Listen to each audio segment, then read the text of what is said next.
নবীকে ভালোবাসো, সেই নবীর কথা মেনে চলো, সেই নবীকে মডেল বানাও, সেই নবীর দিকে আগে আসুন যিনি তামাম জিন্দেগিটা তোমার আমার জন্য আল্লাহ পাকের কাছে কেঁদেছে, তিনি তামাম জীবনটা তোমার আমার নাজাতের জন্য আল্লাহ পাকের কাছে কেঁদেছে।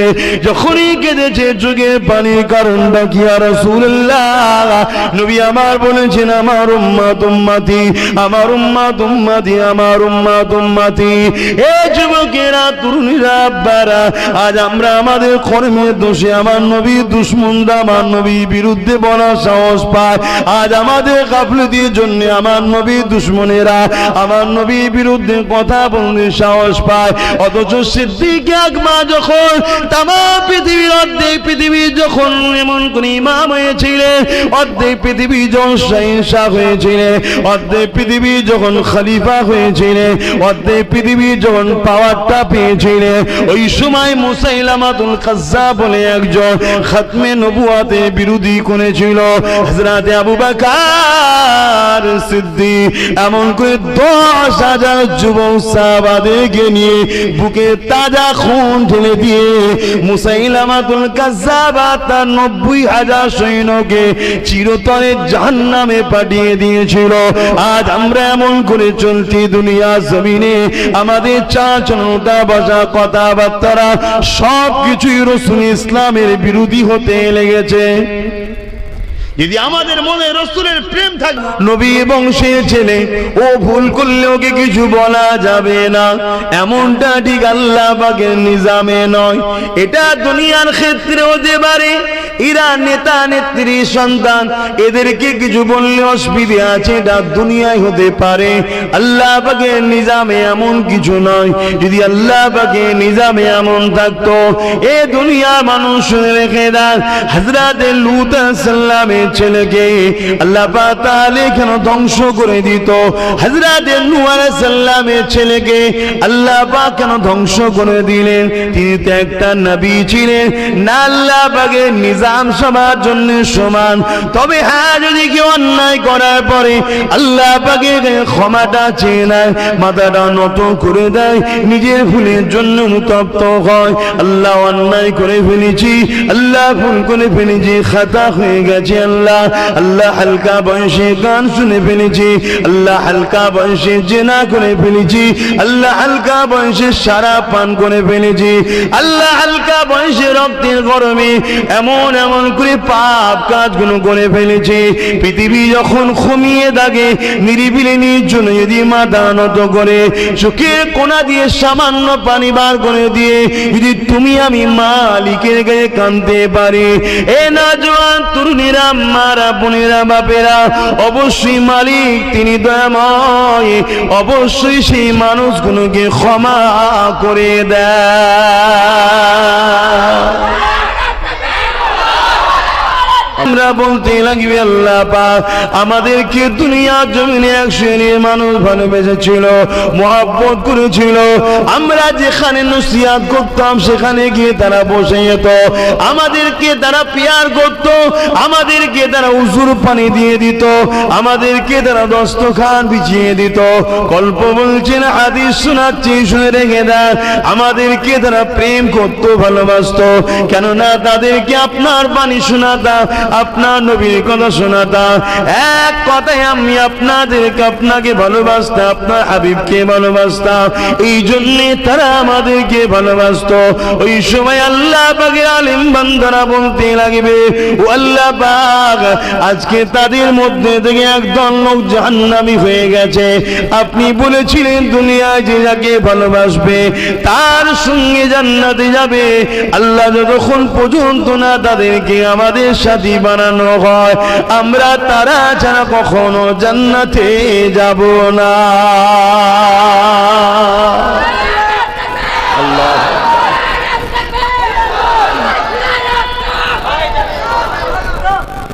অবশ্যই খুশির কথা শুনে তাকবীর দেওয়া, সুবহানাল্লাহ বলা, এটা অবশ্যই ভালো জিনিস। সময়ের দিকে খেয়াল রেখে একটু বলতে দেন। আল্লাহ পাকের আলেম বান্দাদের এই কথা শুনে আল্লাহ বলবে, ফেরেশতা ওরা সত্য বলছে, আমি তো ওয়াদা করেছিলাম। দুনিয়ায় যে যাকে ভালোবাসবে তার সঙ্গে থাকবে। আজ আমার আলেম বান্দাদেরকে যারা ভালোবেসেছিল, ভালোবাসাটা কার জন্য হয়? আল্লাহর জন্য। তাহলে অবশ্যই তারা কেন তাদের সঙ্গে যাবে না?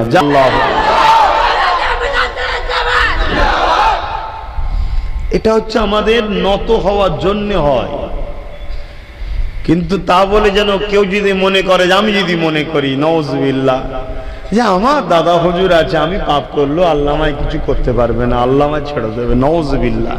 না, আল্লাহর নিজামে এমন কোনো সিস্টেম নাই। আমি ভুল করার পরে আমি যদি নত হই, হ্যাঁ রহমান মাফ করে দেবেন বলেছে। কিন্তু নত হওয়ার জন্য আপনাদের কোনো ডেট জানা আছে নাকি? অমুক দিন হওয়ার পর কেন এতদিন বাঁচবো, কারো জানা আছে? তাহলে যে মুহূর্তে জানতে পারছেন ওই মুহূর্তেই নত হওয়ার জন্য চেষ্টা করুন, কেননা সময় কাউকে টাইম দেবে না। মুসলমান ঘরে ছেলে মেয়েরা, আল্লাহ নবী নূহ নবী দা নবী সাহাবা হুজুরকে জানিয়ে দিয়েছেন, এ আমার উম্মত উম্মতিরা, এ আমার সাহাবারা, আমার উম্মত উম্মতিদেরকে জানিয়ে দেবে আমার আল্লাহ পায়া তুই বান্দা বান্দিকে ভালোবাসে। যখন কোন বান্দা বান্দি গুনাহ করে, অন্যায় করে, আল্লাহ পাক ওই বান্দা বান্দিকে ডাকতে থাকে, ওরে আমার বান্দা বান্দি আয়, এটা ধোঁকা, তুই লোভ লালসায় পড়ে যাচ্ছি, এখানে তোর বরবাদি আছে, আয় ফিরে আয় আমার দিকে, কেন দুনিয়া আখিরাত সবই আমার, তুই আমার দিকে ফিরে আয় বান্দা, তুই আমাকে মাথাটা নত করে দে, চোখের কোনা দিয়ে পানি ঝরিয়ে দে, যদি চোখ দিয়ে পানি নাও বেরোয়, কান্নার মধ্যে দিয়ে মুখটা করে নি। আমার জানার দরকার নেই, আমাকে দেখাবারও দরকার নেই, সব তিনি সব দেখছে, সব জানছে, তোমার মনের মধ্যে কি হচ্ছে সব তিনি জানেন, আমার মনের মধ্যে কি হচ্ছে সব তিনি জানেন। তিনি যদি খুশি হয়ে যায় তা আবার কে তোমায় রুখবে? সব তো তিনার। আহা, তবে হ্যাঁ, আলেমদের সঙ্গে থাকলে লাভ আছে, কেননা আলিমরা হলো নবীদের ওয়ারিস, আল উলামা ওয়ারাসাতুল আম্বিয়া। আর এক রাতে আল্লাহ নবী জানিয়ে দিলেন, কিয়ামতের দিনে আল্লাহ আওয়াজ দিয়ে বলে দেবে, আলেমদের সম্বন্ধে ঘোষণা দেবে, হিসাব নিকাশ হতে লাগবে, জান্নাতীরা জান্নাতে চলে যাবে, জাহান্নামীরা জাহান্নামে চলে যাবে, কিন্তু আল্লাহ পাকের আরশ আজিমের নিচে একদল বান্দারা দাঁড়িয়ে থাকবে। এ নওজওয়ান তরুণেরা, আল্লাহ পাক ওই সময় ফেরেশতারা জিজ্ঞাসা করতে লাগবে, আল্লাহ পাকে বান্দারা তোমাদের কি হিসাব নিকাশ হয়নি? তারা বলতে লাগবে, হিসাব নিকাশ হয়ে গেছে, এখানে তাহলে কেন দাঁড়িয়ে আছো? ওই সময় তারা বলতে লাগবে, আল্লাহ পাক একটা ওয়াদা করেছিলেন, ওই ওয়াদার কিছু কাজ বাকি আছে, এ আল্লাহ পাকে বান্দারে তোমাদের কি হিসাব নিকাশ হয়নি? হ্যাঁ হয়ে গেছে। কোথায় ঠিকানা? আল্লাহ দয়া করে জান্নাত দিয়েছে, তাহলে জান্নাতে না গিয়ে কেন দাঁড়িয়ে আছো? আলেম বান্দারা বলতে লাগবে, আমরা তো জান্নাতে যাব না। ফেরেশতারা বলতে লাগবে, তাহলে কি তোমরা জাহান্নামে যাবে? আলেম তো তারা, কোন আলেমের কথা বলছি? আল্লাহ যারা কাউকে ভয় করে না, ডর করে না, আল্লাহ যারা কখনো কাউকে খৌফ করে না, তাদের কথা বলছি। ওই সময় ফেরেশতারা যখন বলবে, আলেমরা বলবে, হ্যাঁ তাহলে নিয়ে চলো, ফেরেশতারা যখন এমন কথা কাটাকাটি হতে লাগবে, তাদেরকে জাহান্নামের দিকে নিয়ে যেতে লাগবে। ওই সময় জাহান্নাম চিৎকার দিয়ে বলতে লাগবে, ও আমার আল্লাহ পাক, কাদেরকে আমাদের কাছে কাছে নিয়ে আসা হচ্ছে। যাদের হৃদয়ে আপনার মহব্বতের আগুন জ্বলছে, এরা যদি জাহান্নামের মধ্যে আসে, এদের অন্তরে যে মহব্বতের আগুন জ্বলছে, ওই আগুনে আমি জাহান্নাম পুড়ে যাব। আল্লাহ পাক ওই সময় ফেরেশতাদের বলতে লাগবে, ওরে আমার ফেরেশতারে কেন ওনাদেরকে নিয়ে যাও? কি হয়েছে, কি কথা, কেন তোমরা নিয়ে যেতে লেগেছো? ওদেরকে জিজ্ঞাসা করো কেন জান্নাত যেতে চাইনে। ওই সময় আলেমে কেউ আল্লাহ পাকের কাছে বলে, আল্লাহ পাক ক্ষমা করে দিন, ভুল করে ফেলেছি, আল্লাহ পাক অন্যায় করে ফেলেছি, ক্ষমা করে দিন। এ আমার নওজওয়ানেরা, কেন কাঁদো না আল্লাহর কাছে? কেন ক্ষমা চাও না আল্লাহর কাছে? পৃথিবীর রাজা মহারাজারা আসামি খোঁজে মামুন করে শাস্তি দেবে বলে, আর আমার আল্লাহ দৈনিক তোমাকে আমাকে ডেকে ডেকে বলে, আয় আমি আল্লাহ তোদেরকে ক্ষমা করে দেব। আরো জোরে বলুন সুবহান।